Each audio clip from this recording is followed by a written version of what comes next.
Hello and welcome to this February edition of Amundi's Market Review. The rapid COVID vaccine rollout, together with the promise from the Biden administration to act big on fiscal policy, raised inflation expectations and caused nominal interest rate for the long-term U.S. Treasury bonds to move higher. Meanwhile, the Federal Reserve Chairman Jerome Powell firmly stated that the U.S. will keep rate rises on hold. In addition, he reassured the market participants to postpone until 2022 the potential for tapering, progressively unwinding the quantitative easing measures of the central bank. On the macroeconomic front, optimism resurged based on encouraging prospects of a U.S. economic rebound in the second half of this year. In the developed markets, the net change in growth is marginally positive, foiled by a larger than anticipated U.S. fiscal package. Meanwhile, the evolving pandemic and national lockdowns have been a drag on European growth. We lifted our GDP forecast for the global emerging markets thanks to India and China. This was due to the strong economic momentum seen in the second half of 2020 and the pandemic coming under control, at least for the time being. On the inflation side, the US and some emerging markets economies such as Brazil have seen an upward revision, although remaining within central bank targets. It is worth mentioning that higher, controlled U.S. inflation is predicated on a faster closing of the output gap between weakened supply and demand.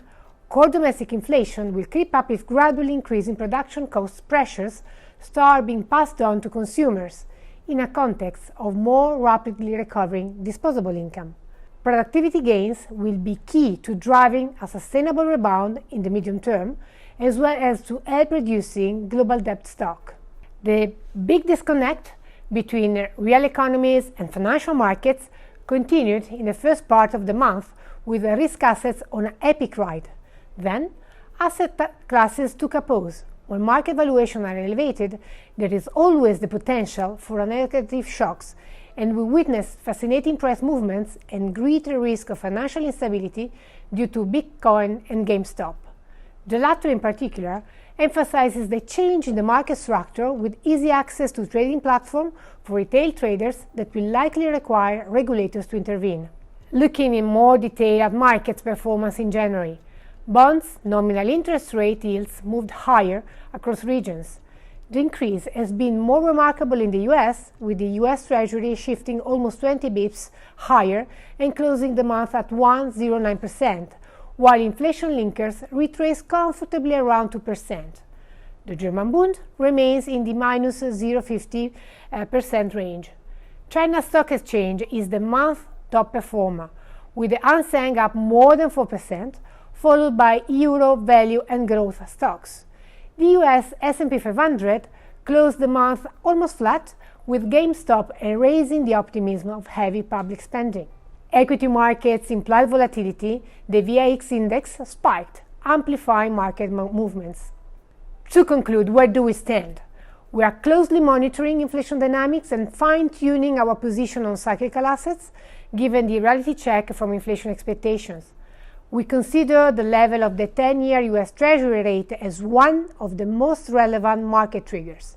It will influence relative valuation assessment and the cost of servicing the exploding debt stock. Finally, we are watching the geopolitical tension arising on the vaccine rollout amid supply shortage. For these reasons, we have been managing positions without altering the spirit of our asset allocation narratives. We continue to be highly selective in the equity space, identifying attractive names that should benefit from the cyclical recovery, as well as those with longer-term earnings growth. In bonds, we stay active in duration management and seek relative value trades at yield curve positioning and regional levels. For the time being, we continue to favor the emerging market region. Thank you for listening. Please keep safe and see you next month for another market review.